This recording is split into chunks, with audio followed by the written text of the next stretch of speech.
केशवं रामनारायणं कृष्ण दामोदरं वासुदेवं हरिं श्रीधरं माधवं गोपिका वल्लभं जानकीनायकं रामचन्द्रं भजे अच्युतं केशवं रामनारायणं जानकी वल्लभं जानकीनायकं रामचन्द्रं भजे श्रीधरं राधिकाराधितम्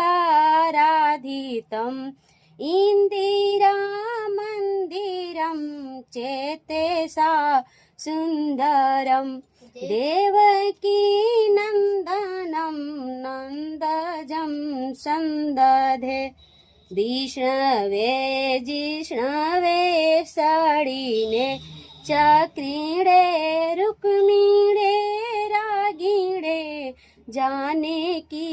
जानवे वल्लभी वल्लभया चितया तमने केश कंस विध्वंसिने वंसिने ते नमः कृष्ण गोविन्द हे राम नारायणं श्रीपते वासुदेवाजित श्रीनिधे